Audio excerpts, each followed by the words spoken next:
Good morning, everyone. I'm Douglas from CompuMatter, and this is episode 23 of Tech Translated.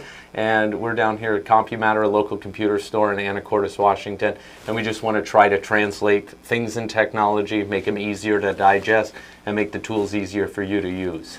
Yeah, my name is Auren, and like he said, our goal is to make things a lot easier to digest. Today we're going to be talking, or at least starting, with AI.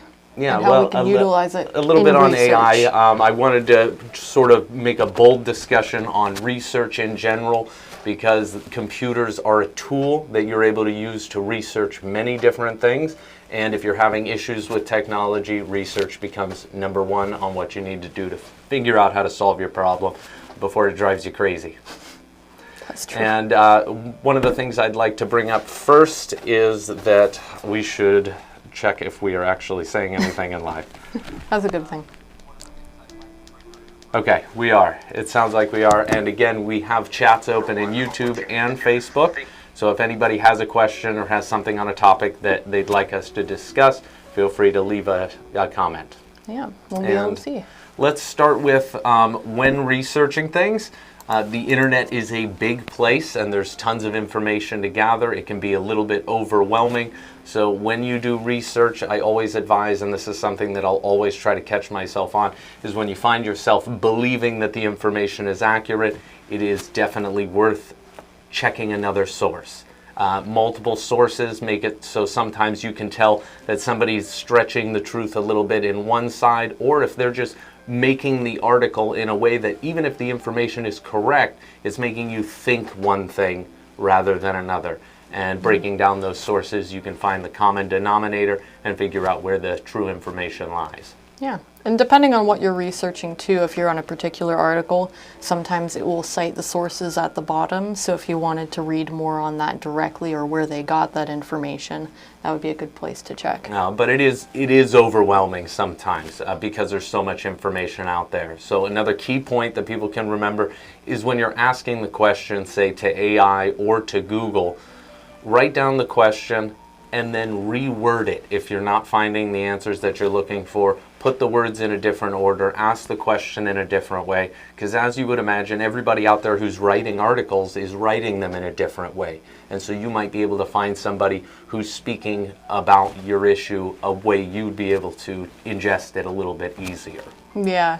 Well, sometimes another thing is just finding different words for the topic you're looking for, because like he said, some people might be writing the article with more techie verbiage, and you might need to figure out what that is first before you can look it up. And then research a couple of the acronyms that people throw out there on the subject. Yeah. I'd say it's a little bit more dangerous with AI because AI, we've talked about before, can just speak with certainty.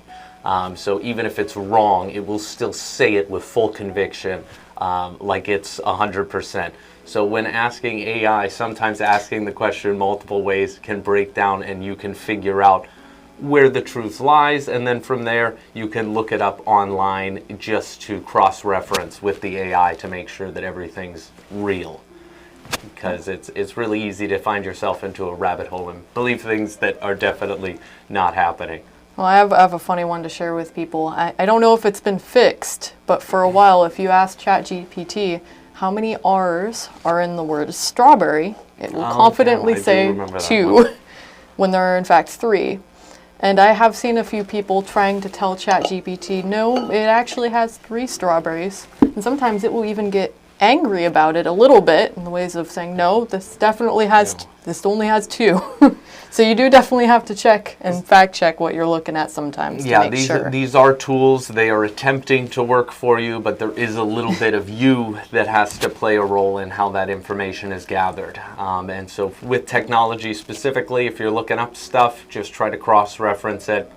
And that goes for avoiding scams as well.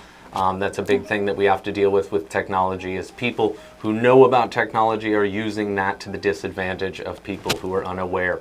So whenever somebody's or an email comes in or something like that that's convincing you have a problem, whether it's with a specific account or not, try to back up out of your email, go directly to the source, whatever website they're talking about or account, go to it, don't click on anything in the email, and that's a part of that researching whether or not what they're telling you is true. Yeah. Oh, for sure. And a big one that's happening right now is with Apple accounts. I've heard there is a lot of emails that are going out to people with Apple accounts saying there's something wrong with your account. You need to log in right now in order to fix it. It's total BS, but the problem is they leave a link in the email and it looks like it's official from Apple, and people click on it and type in their email and password. And it's a shame because a lot of people save their passwords in their Apple account, and so it pretty much just unlocks the door to your world. So be very careful out there when it comes to emails telling you there's something wrong with your account. Those are some of the dangers of the internet, but don't be too afraid of it, because the internet is also an extremely useful tool that will help you gather information on things you're curious or interested in, as well as help you solve problems in almost, I'd say, any subject. Yeah. At this point, one of the things we use every day is AI, and I think people have a tendency to fear AI, or just think it's a novelty at this point and that there's nothing really going on there, and that it'll fade, or it'll be a fad or something like that. But what are some of the ways you use AI? I mean, in some cases, if I'm working through a recipe and I have got all my ingredients, so I thought, and I come across something, I'm like, I don't want to go to the store again. Is there anything I can utilize as just A substitute. a substitute? Yeah. And ChatGPT gives some pretty good suggestions based on all of the information gleaned from the internet. So I take that, I double check on Google, because I don't always want to fully trust AI with my food stuff. Sometimes it could maybe even... And I don't know if I'd fully trust AI with anything yet at this point. Yeah, but something like that, for the most part, it's been given some pretty good suggestions.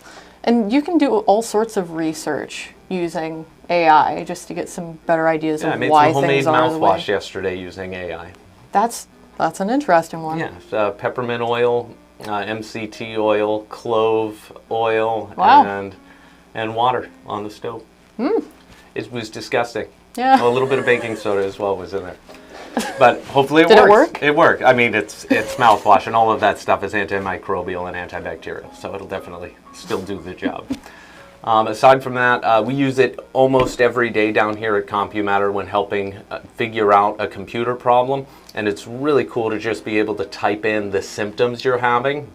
And be careful, people with who are hypochondriacs, looking up medical things on there, because again, research is important. Sometimes AI will say things with full conviction. But on Yes. computer problems, typically it'll give me a breakdown of what the possible problems are. When I'm just typing in, this screen comes up, I get this error code, and then the machine acts like this. And then it'll usually do a good job at giving me steps. And then if I'm not getting the steps I want, you can just ask it to tell you steps. Give me 5 steps that you would do first in order to solve this problem. And then AI has been really useful at just giving you a direction when there wasn't one.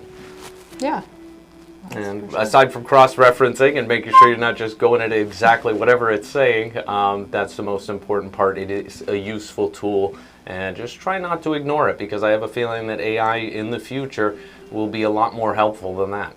That's a good backup, or if you are kind of second guessing something that you're working on and you just want to double check, it's a good tool to just plug in, hey, I'm doing this. Is this the right way to approach this, or am I maybe wasting some extra time on it?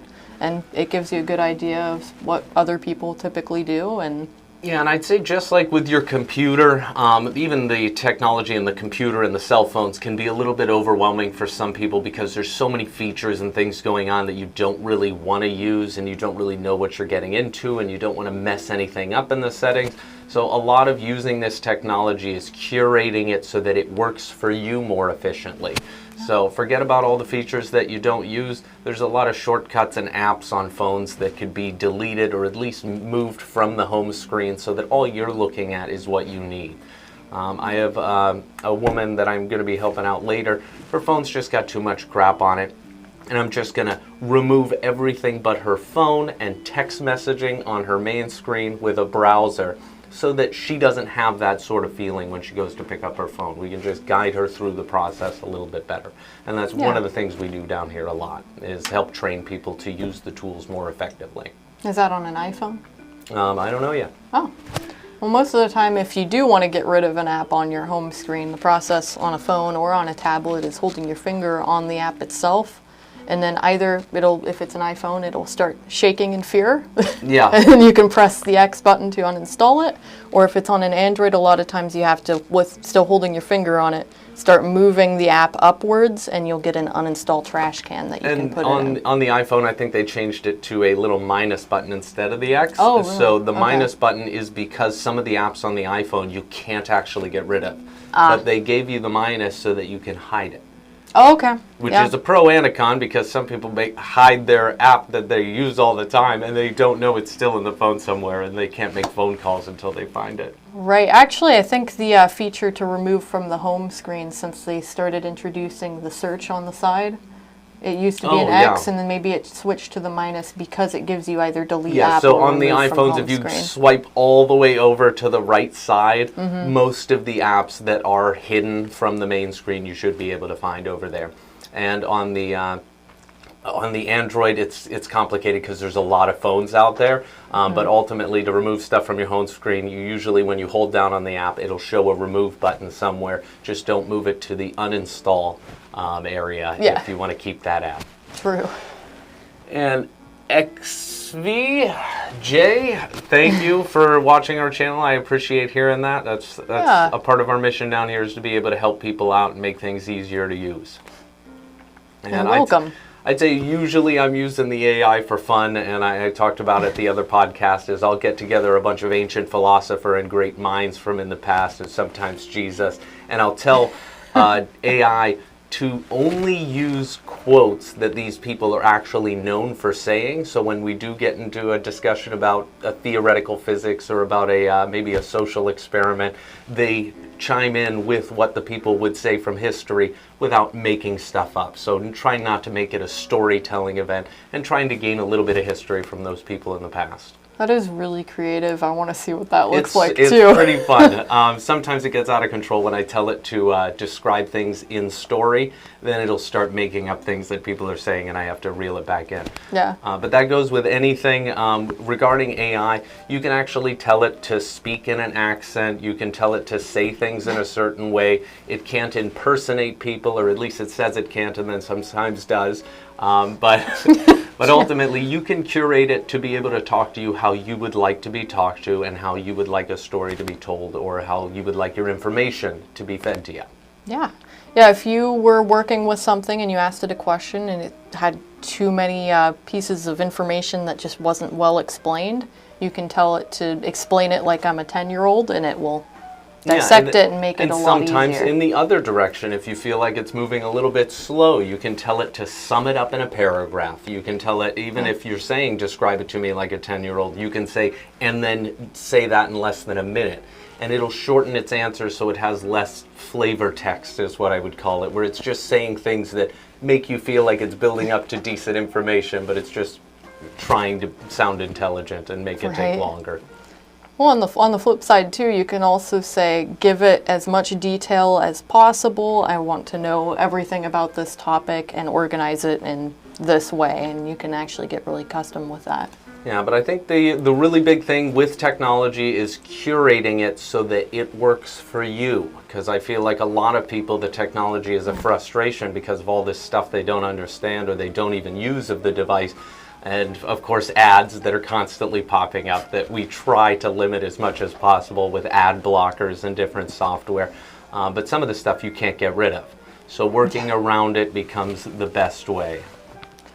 Well, I mean, I guess that segues into a question that I get a lot, is people with their cell phones, either iPhone or Android, getting a ton of pop-up messages like, you should come play Candy Crush, or things like that, where they're like, I don't play Candy Crush, I don't need these advertisements every day.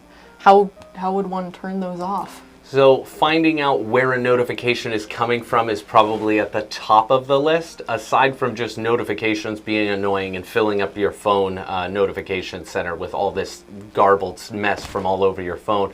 You need to find out where those things are coming from. Sometimes you can hold down on the notification and it'll tell you what app is sending it to you. But other times, if it's something that's specifically from a game that you don't play, typically that game has permissions to send you notifications. You can go into settings and turn it off in app info, or you can uninstall that game if you're not using it. Yeah. Oh, we got...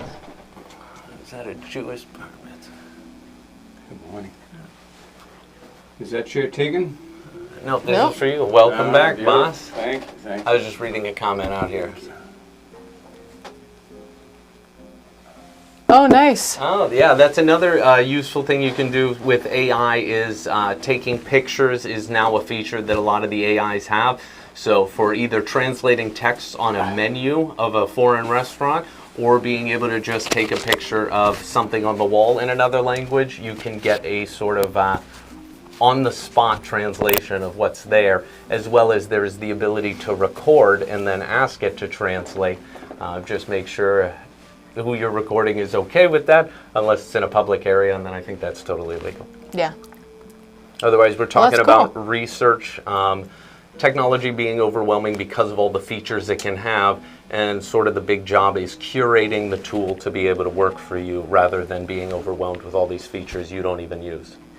You mean technology, the landscape of technology in general, Yes. or one particular? Well, Okay. because it's a tool. All of it is a tool, and Yeah. just the overwhelming nature of because Yeah, there's it so is. many things the tool can do. You got to sort through all the bullshit. Yeah.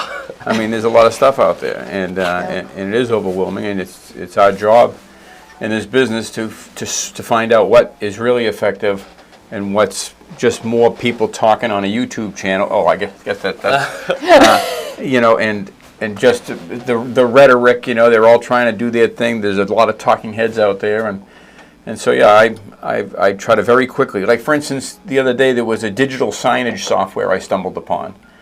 I was actually, in the morning, I was down by the waterfront, sleeping in my car.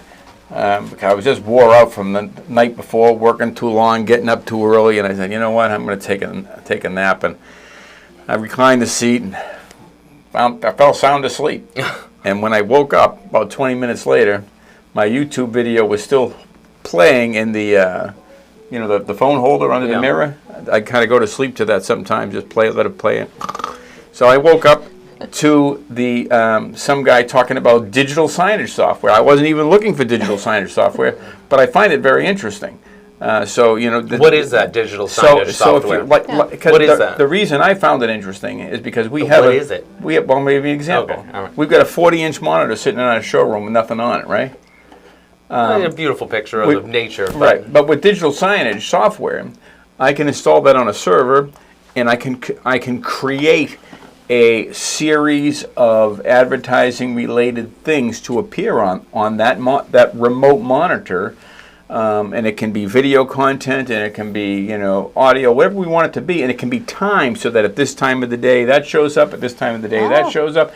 But digital signage software allows you to actually control many monitors in many different locations. If you were a store and you had you had TVs all over the country or the world, you could change them and all you at wanted to once. push them out from a central server over the internet, what shows up on each one of those monitors, you install a piece of client software on the machine that is hosting that monitor. Yeah. And it's Windows and Android client, they have them both. But anyway, and then it will reach back to the server, get the information it's supposed to be there, and put it out. And put it all over the world. So then it says, okay, so where am I going with this? Where are you going with that? All right. Well, so I'm like, okay, so that looks like a good thing. It was open source, and that's key. Okay, but my first reaction is it the best out there?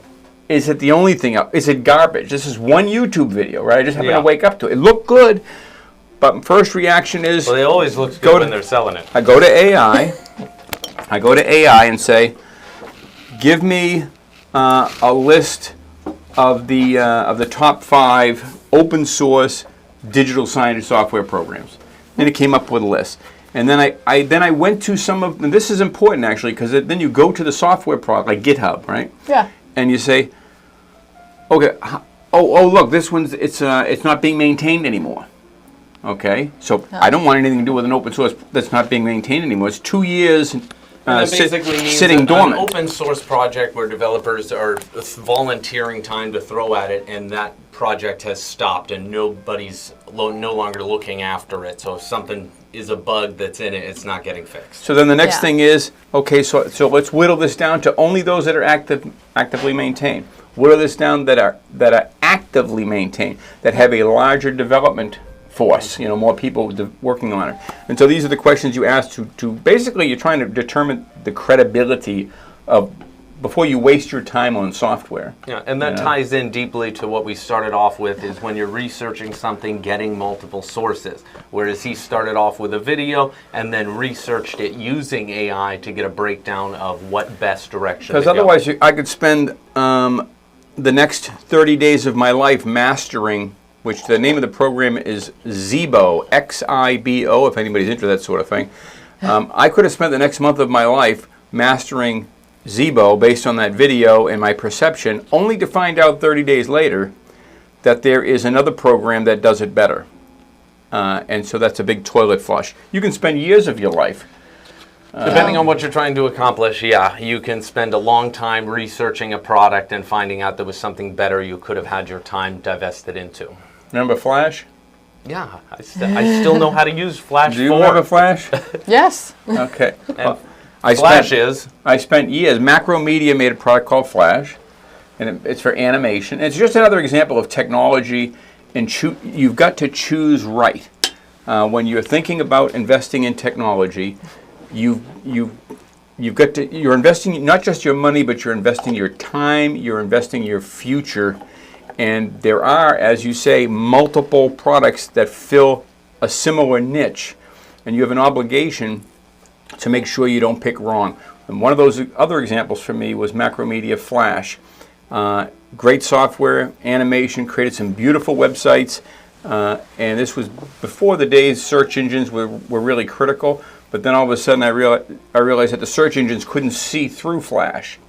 So the websites themselves were not ranking because there were no keywords and things like that in a Flash world that there were on a regular HTML. And because it couldn't scan the whole website for those words. And so then next thing you know, Apple says no more Flash. We are no longer going to support Flash on Safari browsers, on our iPads, or any of those devices. And for people who played little online games back in the day, almost all of them, if they weren't made in Java, were Flash. Yep. And I had years of my life, probably 10 years of my life invested In mastering Flash technology. I'm off the screen over there. I don't know much about that, but Is there a center? that's all right. Oh, At least it's my best half. And so the lesson there was, knowing what I know now, is I would have strictly stayed in an HTML environment. Period. HTML, JavaScript, CSS, SQL, PHP, all those other acronyms, and not Flash. And those are all just coding languages. Yeah, you lost a couple people there. Yeah. Just like we have all our different languages that we speak, the different code languages that run the environment of everything you see on the computers and tablets and cell phones is coding languages that are all trying to communicate with each other. So I had to switch websites are technologies. That's complex. the moral of that story. Is I had to switch technologies after years of my life from Flash to regular HTML, JavaScript, and all that, and I've eventually acquired the mastery in those environments. But it was a big waste in between. So pick right. And XCV, I don't know how to say that. XCVJ. That's Roman numeral Yeah. something. Something J. It's been a long time. Instead of spending years of my life learning religion, I was able to sum up some of these religious texts in one sentence each. Yeah, that is a pretty profound use of AI technology. Yeah. I'd be worried about asking AI too much about religion, just because it can say things definitively, even if it's not citing real information. But aside from that, I have used it for many different older scriptures and bringing things to the 97. to the Okay. 97J. Okay. All right. All right. Thank you. All right. Aside from that, yes, research is definitely one of the biggest things that we do down here. It's a part of our daily life on everything that we have to deal with. Is not only if we have a record of it in our minds, Then we research it to see if there's any new information out there on it, and then if it's a problem we haven't encountered, of course, consulting AI, and then also researching and getting multiple sources for the whatever the problem is. Or looking up on forums too to see if a bunch of other people are having the exact same That's problem huge. at the exact same time. Because sometimes they release updates. You could be having a really bad issue with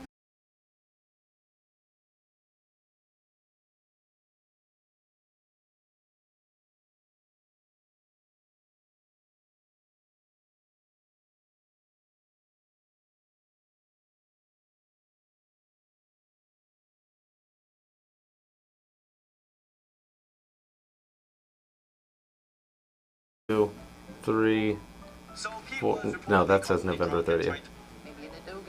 Okay, Dad's in the middle on that one. It says video has ended. That's weird. Yeah, I've specifically been titling it. It's come through on YouTube. All right, apparently it's coming through on YouTube, and we're just going to try to wing it past this. Yeah. All That's right. painful. It is, it is. More research will have to go into figuring out what that problem is. How do we tell if it's on USB?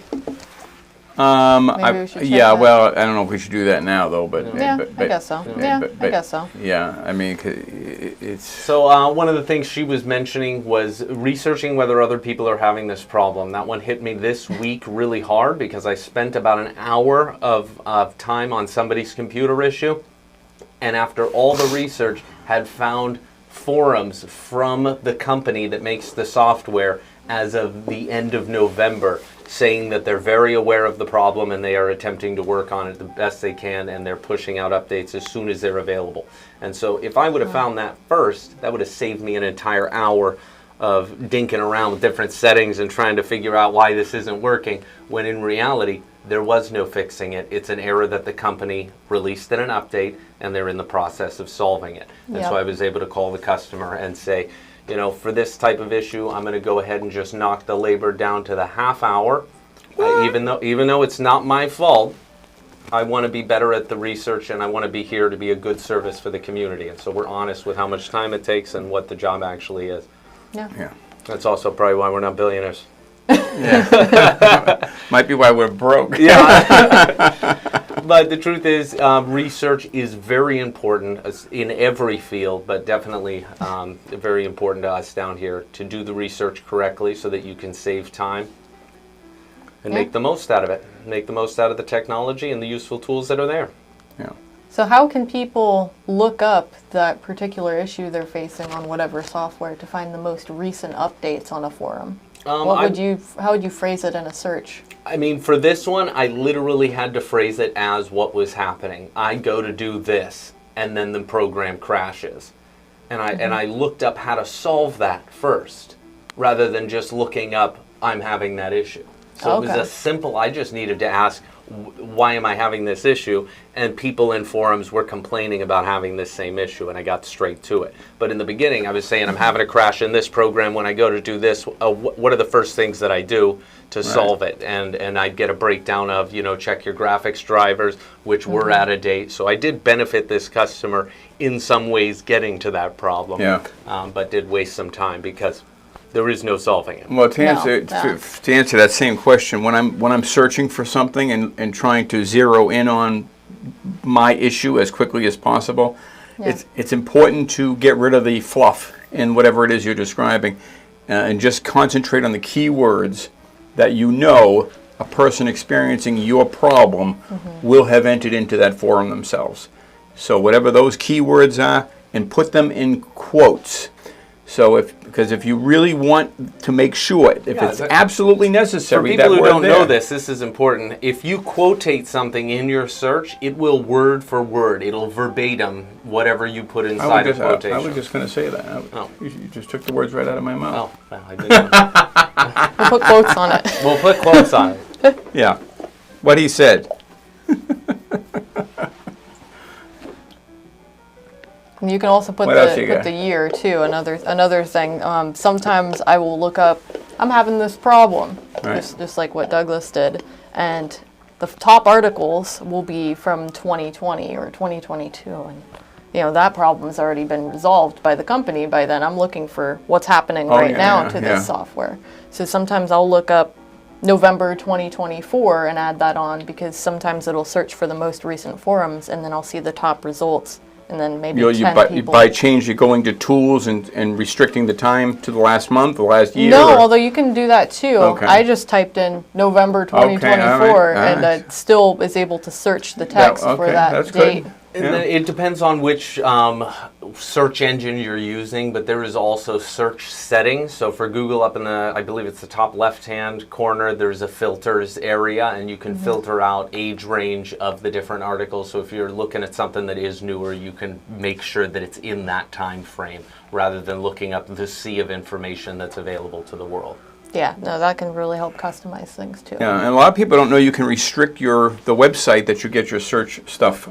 Not that you always would want to do that, but especially in the case of videos, I find this for me personally. Yeah. If I'm going to find a video on how to install whatever, or how to fix whatever the, how to fix your toilet bowl, whatever the heck it is that you want to, right? There's all kinds of resources for videos, including those that are littered with advertisements and, the channeling in your one video, you got to find it on the page somewhere. And so you just want to restrict it to YouTube. The method of restricting it is simply to type in site, colon, and the name of the site you want to restrict it to. So for those that don't know, if you got your doohickey there, and we'll switch it to the, okay, got it. All right. So now let me drag the mouse over. Put a browser on the screen. Okay. So I'm going to type in, we'll use the Google prompt here, make it a little easier to see. How to change the base, what do they call that? Oh, wax. Memory loads up there, but that's normal for ZFS. Well, that's okay. That's okay. That shows what we have, what we're capable of doing here. Anyway, we will reconvene on Tuesday after we do some more research. It looked like we had the problem solved on Tuesday, but we will try again this next Tuesday. And we say that in the dark because you can't see us. It's out of control. All right. And have a wonderful rest of the Saturday. Yeah, we'll talk more about the toilet bowl next time.